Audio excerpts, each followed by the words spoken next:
तो ये बताइए कि ये रहा पॉलिटिकल का नज़रिया, आप चाहते हैं कि सिस्टम में चेंज हो, क्या सोचते हैं उलमा के बारे में? देखिए, उलमा कराम को चाहिए कि सियासी लीडरों को जोड़ें, वकला को जोड़ें, हमारे जो लॉयर्स हैं इनको जोड़ें। सबसे पहली बात, एक सिस्टम हो कि भाई हमारे यहाँ मसाजिद कितने हैं, खुतबा हजरात कितने हैं, इन सब का एक डिटेल हो, इन सब का एक डेटा हो। अमीर शरीयत हो या हज़रत मौलाना मकसूद इमरान साहब रशादी हो, भाई चहारशुंबे के दिन आप एक ऐलान करें कि उलमा इस बार ऐसी बात करेंगे, इस जुमा में ये ऐलान होगा, तो एक फ़िज़ा बनेगी, एक माहौल बनेगा, इकट्ठे होने के लिए एक मौका बनेगा। यहाँ पर यह है कि एक आलिम बोल रहे हैं कि देखिए संजीदगी से चले जाइए, जो कोर्ट का ऑर्डर है उसका ये मत करिए। ये एक बोल रहे हैं कि आन चली जाए, जान चली जाए, आन नहीं जानी चाहिए, इज्जत नहीं जानी चाहिए, हिजाब नहीं निकलेगा। भाई मैं कह रहा हूँ कि जो भी है इकट्ठे होकर एक बात बोलेंगे तो ना बात चलेगी। तो वही तो नहीं हो रहा है ना, आप जो बोल रहे हैं। देखिए, आप देखो प्रेस कॉन्फ्रेंस की आपने बात की, तो मैं बताता हूँ। देखिए, प्रेस कॉन्फ्रेंस में क्या होता है, जब भी कोई होता है तो लोगों के बीच बात होती है कि हम डिस्कस कर लिए, एक आदमी जाएगा प्रेजेंट करेगा। आप हैरत की बात है कि वहाँ 6-7 हर मसलक के मौलाना बैठे हैं and everybody is presenting individually, जो ज़रूरत नहीं है। सिंबॉलिकली अच्छा था देखने के लिए, मैसेज कुछ नहीं गया वहाँ से। मैं कह रहा हूँ कि 7-8 लोगों की बात नहीं है। मैं कह रहा हूँ कि जैसे एक मजहब की इनकी बात आ गई तो पैलेस ग्राउंड से लेकर एयरपोर्ट तक रोड ब्लॉक्स हो गए थे। क्यों मुसलमानों में इतने नहीं हैं, नहीं आ सकते सामने। आप सीएए एनआरसी का प्रोटेस्ट करते हैं, हारिस भाई आ जाते हैं उधर मौके पर, तो आप उनको वापस भेज देते हैं। उलमा इकराम की बात कर रहा हूँ, आप हारिस भाई को वापस भेज देते हैं। आज जब ज़रूरत है तो आज आप सवाल कर रहे हैं, हारिस आप क्या कर रहे हैं, आप क्यों नहीं जुबान खोल रहे हैं। ये दुगलबाजी नहीं चली। नहीं, लेकिन बात ये है कि आप जो कहा कि मौलाना जो है एक साथ आना इसलिए मुश्किल लगता है क्योंकि हर किसी का किसी न पॉलिटिकल एक बंदे से रुझाव है। यही तो मैं बोलता हूँ फरहान का रिझाव हो सकता है ज़मीर के साथ हो, आपका रिझाव रिजवान अरशद के साथ है, एक के साथ तो है नहीं। तो बात यह है कि इनको मैं सोचता हूँ जहाँ तक कि पॉलिटिकल से हट के जो उम्मत की बात है उसके ऊपर फोकस करना चाहिए। सिंपल सी बात है, कोई लीड लें, हजरत अमीर शरीयत हो या हमारे रियासत के शाही इमाम हजरत मौलाना मकसूद इमरान साहब दामत बरकातुम, वो लीड लें, बुलाएं। किसी ने आज तक बुलाकर ताहिर साहब से बात की? वो वाहिद एक शख्स है जो वहाँ खड़ के लड़ रहा है। वो वाहिद एक शख्स है जो डीजे के राइट्स में आकर के लड़ा था। वो वाहिद एक शख्स है जो, मैं आपको सुना दूं, सुनिए मेरी बात। मैंने उनकी ये भी सुनी कल जो उनका आपने वीडियो कवर किया था, मैं वो भी देखा उनका इंटरव्यू। मैं बोल रहा हूँ कि वो वाहिद शख्स है जो, देखिए सबसे पहली बात, टाउन हॉल के पास मैं अरेस्ट हुआ था एनआरसी सीए के प्रोटेस्ट में। हमको सीआर ग्राउंड्स में ले जाकर के रखा गया था। पहली मुलाकात वहाँ पर हुई। हमने कहा कि ऐसा है, तो उन्होंने हिम्मत की बात करी कि डरो नहीं, इससे कुछ नहीं होने वाला, शाम को 4:30-5 बजे तक आपको छोड़ दिया जाएगा। बिल्कुल से तो छोड़ दिए थे। एक लड़की, मुसलमान लड़की किसी हिंदू लड़के के साथ बैठ करके गाड़ी पे चली गई, तो उसके ऊपर चीफ मिनिस्टर बम्बई ने ट्वीट किया था कि ऐसी चीज़ों को हम बर्दाश्त नहीं करेंगे, लोहे के हाथ से इसको डील करेंगे। तो इतना सियासी मोटिवेटेड, पॉलिटिकली मोटिवेटेड किस्से को 2 दिन के अंदर चुटकियों में उन्होंने बेल निकाला। हमने कहा ताहिर साहब कुछ पैसे इसके, अरे मैंने पैसे की बात आपसे करी, 2 दिन में बेल मिल जाएगा। अल्लाह गवाह है इस बात का, मैं कोई झूठ नहीं बोल रहा हूँ। और मेरा ताहिर साहब से कोई जाती वाती कुछ भी नहीं है, कुछ भी नहीं है। मैं सिर्फ इतना बोलना चाह रहा हूँ कि वो बंदा लड़ रहा है। कल भी खड़ के बोला कि मेरे कौम की बच्चियाँ रोड पे खड़कर उनको, मतलब बुरखा रोड पे खड़ के निकालना भी एक रकम से वो दिल को अच्छा नहीं लगता। कि एक ग्रुप में सुना है ताहिर भाई के अगेंस्ट में लोग काफ़ी बात कर रहे थे कि अच्छा परफॉर्म नहीं किए, बिना तैयारी के चले जाते हैं। दूसरे लॉयर देखो कितना अच्छा बात करते हैं। और एक ऑर्गेनाइजेशन, कल दूसरे लॉयर को जाके आपने बहुत अच्छा बात किया है, उनको मिठाई का डब्बा दिया गया है जुमा के नमाज के बाद, लेकिन ताहिर भाई को ऐसा कोई जाके कुछ पूछ नहीं रहा है। देखिए हर जगह ये है जी, हर जगह एफिलिएशंस हैं। मुझे जो पसंद आएगा मैं करूंगा, आपको जो पसंद आएगा वो आप करेंगे। तो फिर कौम का क्या होगा? कौम का क्या होगा, यही सब। मैं वही अगले हमारा अल्फाज भी होता है कि कौम का क्या होगा। देखिए यहाँ पर ताहिर भाई हों या दूसरे रहमतुल्लाह कोतवाल साहब हों, जो भी हों, कुछ तो कर रहे हैं। भाई आप तो यहाँ बैठकर सिर्फ उनकी तनकीद कर सकते हैं बस, लेकिन कुछ तो कर रहे हैं। जाइए उनकी हौसला अफजाई कीजिए, कम से कम एक पिटीशन तो फाइल किए हैं।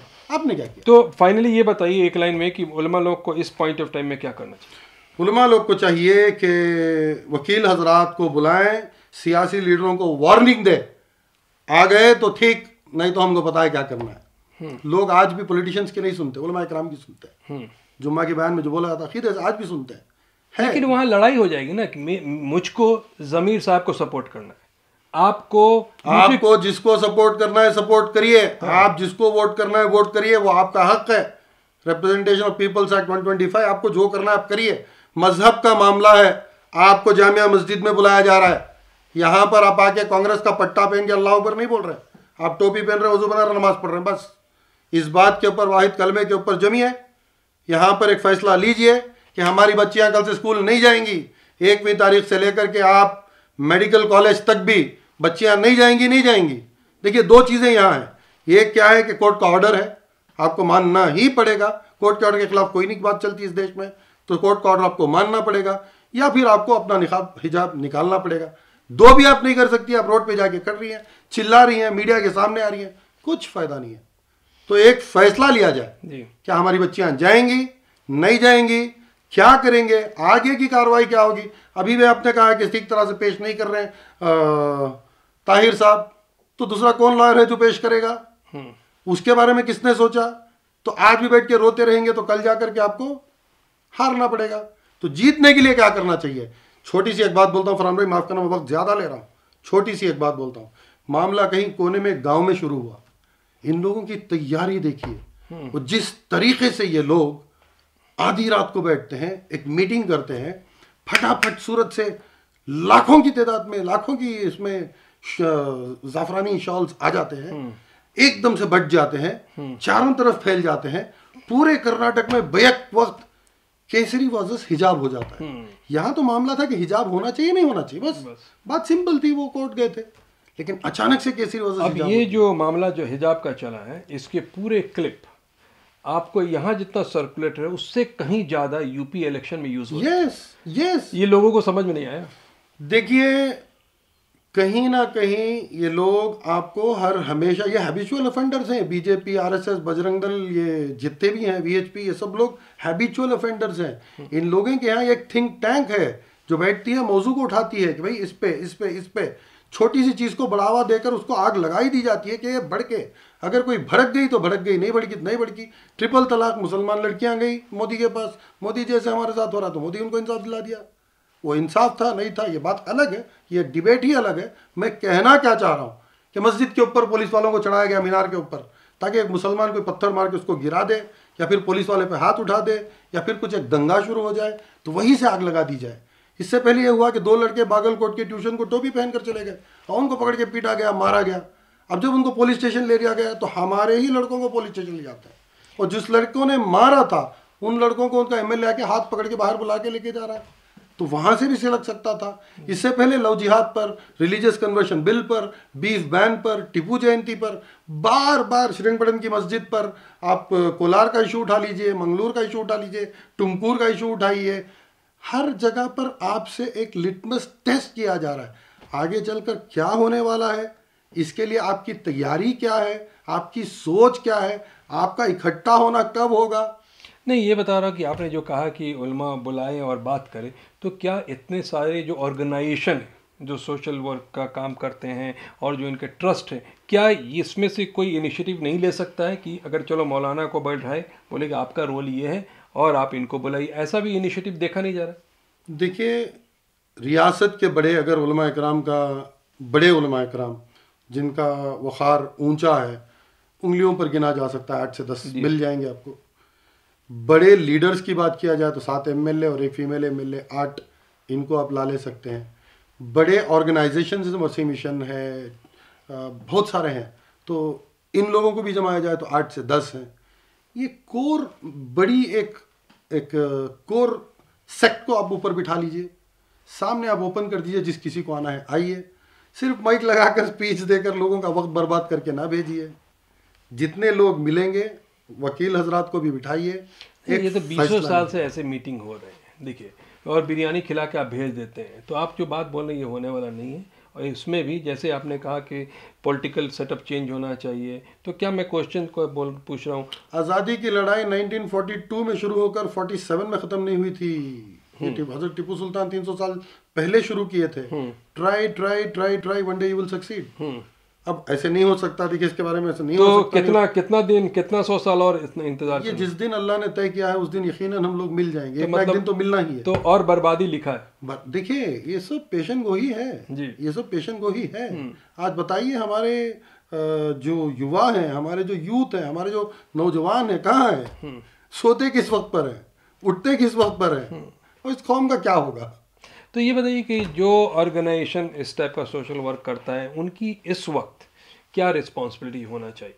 क्योंकि मीटिंग तो बहुत होती है। देखिए उलमा लोगों का जो प्रेस कॉन्फ्रेंस हुआ, उसके भी प्रेस कॉन्फ्रेंस होने से पहले भी 2 दिन मीटिंग हुई थी कि हम लोग को कहना क्या है, लेकिन आपने देखा एंड में एक टीवी चैनल ने, बड़े चैनल ने, एक चैनल ने उस बात को कैसे घुमा दिया, मिनट में घुमा दिया। बिल्कुल इस बात का एहसास होना चाहिए कि टीवी चैनल भी कैसे खेलता है। आपकी वो 2 दिन मीटिंग का कोई फ़ायदा नहीं हुआ, जब खेलना है तो खेलेंगे। तो ऐसे जो ऑर्गेनाइजेशन होते हैं उनको भी एक अलग थिंकिंग सोचना पड़ेगा कि नया क्या कर सकते हैं। देखिए मैं आपको मिसाल के तौर पे बता सकता हूँ कि भटकल के अंदर एक तंजीम है, वो तंजीम जो बोल दी तो वो बात ख़त्म। तंजीम के ख़िलाफ़ कोई जाएगा तो उसको बिरादरी से बाइकआउट किया जाएगा। तमिलनाडु में कॉन्सेप्ट है, तंजीम ने कह दिया कि असद ओवैसी को बाइकआउट करो, बाइकआउट कर दिया गया। इस तरीके से छोटे छोटे एग्जाम्पल्स हैं, भटकल हो गया, तमिलनाडु हो गया, ऐसे क्यों नहीं तंजीम बन, ऐसा बनना जरूरी है। सियासी लीडर बनाएंगे तो नहीं बन पाएगी, सोशल ऑर्गेनाइजेशंस बनाएंगे तो ये नहीं कहते उन्हें कहते बातें दक्कनी उर्दू आप जानते हैं बिल्कुल। हाँ नहीं हो सकता, जब तक उलमाए कराम नहीं करते कुछ नहीं होता। तो मैं ये आप बोल रहे हैं कि इस वक्त बहुत बड़ी रिस्पॉन्सिबिलिटी है उलमाए कराम की, वो चाहे तो चीज को सुधार सकते। बिल्कुल ठीक है, आज भी उन्हीं की चलती है, क़यामत तक भी उन्हीं की चलेगी। तो अब ये बताइए रज़ाक साहब, फाइनल क्वेश्चन, इस दौर में इस वक्त जो पब्लिक है उसकी क्या रिस्पॉन्सिबिलिटी है? देखिए जिस तरीके से इस पूरे मामले के अंदर मेरे नौजवान भाइयों ने संजीदगी के साथ बिना उनकी इश्काल में आए, जिस तरीके का खामोशी से उनका जवाब जिस तरीके से दिए हैं, बिल्कुल यही इनसे चाहा जा रहा है। मैं ये नहीं कह रहा हूँ कि आप खामोश बैठें, लेकिन बहुत इश्काल आ गया। वो ज़ाफ़रानी शॉल पहने, पत्थर भी फेंके, गालियां भी दिए हज़रत टिप्पू सुल्तान शहीद को लेकर, फिर एक कोने में खड़के थालियां पीटते हुए कुछ गालियां उसके साथ मुसलमानों को लेकर। इसका जवाब किसी ने नहीं दिया, बस खामोश रहे। कोर्ट में मामला है, फैसला आ जाए, इंतज़ार है। तो नौजवानों का क्या है, छोटा सा इश्काल, छोटी सी गलती, हमने देखा आज भी 50 लोग डीजे हल्ली के हल्ली में यूएपीए एक्ट में, अनलॉफुल एक्टिविटीज़ प्रिवेंशन एक्ट। तो देखिए आज ठंडे पानी को फूंक कर पीने के दिन बोलते हैं, ऐसे दिन है। और कुछ नहीं, ये फ़कीर का हो गया टाइम, झोली लेकर चला जाएगा। फ़कीर अपनी ज़बानी बोला है कि मैं तो फ़कीर आदमी हूँ, पता नहीं कब झोला लेकर चला जाऊँगा। इंशाल्लाह 10 मार्च तक का इंतजार करेंगे। तो अभी जो आवाम है जिस तरह रिएक्ट कर रही है, आप बोल रहे हैं वो सही है, डायरेक्शन सही है, बिल्कुल सही है, बिल्कुल सही है। ये लड़ाई हमारी बच्चियों ने जवाब दे दिया है। बच्चों की ज़रूरत क्या है, बच्चियों ने जवाब दिया है। देखिए कुंदापुर में आज सवेरे देख रहा था, मैं जान दे दूँगी हिजाब नहीं छोड़ूँ, माशाल्लाह, कुर्बान जाऊँ इनकी हिम्मत पर। एक और बात क्या है, इनका शुक्रिया भी अदा करना चाहिए हम लोगों को। भाई ये जो शेरनियाँ सो रही थी, इन सबको जगा के छोड़ दिए, हम खुद को नहीं मालूम। तो यंगस्टर जिस तरह से कम्युनिकेट कर रहे हैं और जैसे मीडिया को भी पेश कर रहे हैं, तो रियली वेरी गुड। मतलब आप देख सकते हैं कि कितना अच्छे से, ऐसा लगता था हिजाबी लड़कियां बात नहीं कर पाएंगी, रिप्लाई इतना अच्छे से देती हैं। हमसे बिठाकर ये कहा जा रहा है कि आप अपनी बच्चियों को बाहर आने नहीं देते, आप उनको दबा कर रखते हैं, आप उनको सप्रेस कर रहे हैं, ऐसे कर रहे हैं, वैसे कर रहे हैं। हमने कहा कि ये सप्रेशन है, ये देखिए ये सप्रेशन है। 200 गीदड़ इसके पीछे आ रहे हैं और बिना डरे निडर खड़ के एकदम से अल्लाह अकबर चिल्ला रही है, ये सप्रेशन है। लेकिन इसको मिसयूज बहुत किया। हाँ बिल्कुल बिल्कुल, देखिए लोगों ने इसको मार्केटिंग में बहुत, अरे वीडियो कॉल करके उत्तर प्रदेश में इसका इस्तेमाल किया जा रहा है। बताओ ये कहाँ की इंसानियत है। हमें तो अपने नो लुटा, गैरों में कहाँ दम था। वाकई देखिए मैं बोल रहा हूँ कि उस बच्ची को अपने हाल पे छोड़ दें। खुशी अगर हो रही है, कुछ देना चाह रहे हैं तो दीजिए, और उस बच्ची से भी एक मैसेज जाए कि भाई मैं अपनी गैर मुस्लिम बहनों की जितनी भी फीस है मैं उसका ख्याल रखूँगी, और उनके साथ जाएं, और ये बच्ची कौम के लिए एक मैसेज। ये बताइए कि आज आखिर में एक सवाल है कि जो जनता है, जो उनको, क्योंकि हर जगह से सपोर्ट तो मिलता नहीं, आप देख रहे हैं, लोग कहने की बात है, लेकिन बहुत कम लोग हैं, लोग कुछ सपोर्ट करते हैं, लेकिन जितना सपोर्ट उनको मिलना चाहिए मिल नहीं रहा है। तो एक इंडिविजुअल को आज के दौर में किस चीज़ पे सबसे ज़्यादा ध्यान देना चाहिए? ईमान पे जुड़ जाएं, एक अल्लाह की हुक्म पर जुड़ जाएं, अल्लाह के अहकाम पर जुड़ जाएं। कम से कम इतना करें कि मस्जिद में, देखिए एक तरीक़ा था हमारे मुसलमानों का कि फ़जर की नमाज़ मस्जिद में पढ़ी जाए, फजर की नमाज के बाद थोड़ी देर मस्जिद में बैठ के एक दूसरे का पुरसाने हाल पूछ लें, आपके घर में कैसे चल रहा है, कैसे चल रहा है, मोहल्ले में कोई गरीब है, उसके घर में कोई बेवा है, मोहल्ले में कोई बीमार है, उसकी यादत कर लें, बेवा को कुछ हेल्प कर दें। भाई इस तरीके से ये एक्चुअल सुन्नत हमारी थी। आरएसएस वालों ने इस चीज़ को कॉपी करी। ये लोग सवेरे उठे, लाठी लेकर एक जगह पर गए, एक दूसरे का पुरसाने हाल पूछे, ट्रेनिंग ली, आज जा करके वो लोग हमारे ऊपर हुक्म करने की औकात उनकी बनी आज, वरना उनकी औकात कुछ नहीं थी, कुछ नहीं थी। अरे ये वो है जो डर के भाग गए थे, मर्सी पिटीशन लिख रहे थे, हमें माफ़ कर दो, हम नहीं लड़ सकते, आपसे नहीं लड़ेंगे। ये वो लोग थे। हमारी कौम कौन थी? मेरठ से लेकर सहारनपुर से लेकर कलकत्ता तक हर झाड़ के ऊपर उलमा इकराम की लाशें फांसी दी गई थी ब्रिटिश से। हम लोगों ने जान दिया है इस देश के लिए, लेकिन लोग भाग गए थे। तो आज ये लोग हम पे हुक्म कर रहे हैं, ये लोग हमारी लिंचिंग कर रहे हैं, और हम लोग सिर्फ देख रहे हैं कि क्या हो रहा है, क्या हो रहा है, क्या हो रहा है। जब तक आग मेरे घर तक नहीं आएगी मैं पानी का इंतज़ाम नहीं करूँगा। ये नहीं चलेगा, ये नहीं चलेगा। मिलें, उठें, जगें, जागरूक हों, एक दूसरे से मिलें, इकट्ठे हों, तब जाके कुछ हो सकता है। एक चीज़ और, बहुत सारे लोग जो बिजनेसमैन हैं और जिनकी हैसियत बहुत अच्छा है और अच्छा उनका बिजनेस चल रहा है, उनकी रिस्पॉन्सिबिलिटी इस वक्त क्या देखते हैं? सबसे पहले अपनी ज़कात ठीक तरीके से निकाल दें। बहुत बड़े आलिम की बात मैं आपके सामने रख रहा हूँ कि हर मुसलमान ठीक तरह से ज़कात निकाल दे तो मुसलमान कौम के अंदर कोई भीख मांगने वाला नहीं रहेगा, गरीब नहीं रहेगा। बिजनेसमैन जो हैं, भाई सबकी अपनी बात है, बिजनेसमैन को आप ले लो, यूथ को आप ले लो, सियासत को आप, जितने भी रियासती बड़े बड़े जो हुक्मरान हैं, जो कायद हैं, सियासी कायद हैं, इन सब लोगों को चाहिए किसी एक के पीछे आ जाओ बस। बात जब मिल्लत की आती हो, आपके वोट हैं, आपके अलग अलग इंडिविजुअल कॉन्स्टिट्यूंसी है, आप वो अलग, आपके ख्यालात अलग रख दें, पर जब आप मस्जिद के अंदर जुड़ते हैं तो सिर्फ अल्लाह के लिए जुड़ते हैं। बिल्कुल उसी तरीके से जब आप जुड़ेंगे तो बस कौम के मसले में आएंगे तो अपने सियासी, ज़ाती सब कुछ पीछे छोड़कर तवक्कल तो अल्लाह सामने निकल करके आ जाए। मैं चाहता हूँ कि कोई एक आलिम इस रियासत का इस मुद्दे को उठाए, पूरे उलमा इकराम को जोड़ें, खुतबा हजरात को जोड़ें, एक मैसेज दें कि भाई ये होगा तो यही होगा। कौन नहीं मानता आपकी बात? आपको खुद पर यकीन नहीं है, अल्लाह पर यकीन नहीं है, आइए सामने आइए, आप करके तो देखिए। अगर पहली बार नहीं हुआ तो ठीक, दूसरी बार होगा तो नहीं ठीक, 30, 4, 5, 6 कभी ना कभी तो सक्सीड होंगे। कम से कम कुछ तो बदलाव आएगा। इससे बेहतर कि हमारी बच्चियां रोड पे खड़ के आज बुरखे निकाल कर ये दुर्योधन दुशासन बहुत पैदे हो गए हैं, और इनकी जात वाले खुद जानते हैं जैसे इनका खात्मा हुआ। महाभारत मैंने पढ़ी है, बचपन में दूरदर्शन में भी देखता था मैं। ये दुर्योधन दुशासन शकुनी बहुत पैदा हो गए आज के हालात में, और इनका अंत कैसे हुआ ये इनकी कौम खुद जानती है। ऐसे ही इनका भी अंत होगा। इसके लिए हमें इकट्ठा होना ज़रूरी है। तो रज़ा से बहुत बहुत शुक्रिया बात करने के लिए। अल्हम्दुलिल्लाह। तो रज़ाक साहब ने ये कहा कि इन चीज़ों को सुधारने के लिए सबसे अहम है उलमा का रिस्पॉन्सिबिलिटी सबसे ज़्यादा है। तो अगर उलमा इसके बारे में सही से सोचें, एक प्लानिंग बनाएं, तो बहुत जल्दी हल निकल सकता है। Thank you so much watching Indian media book.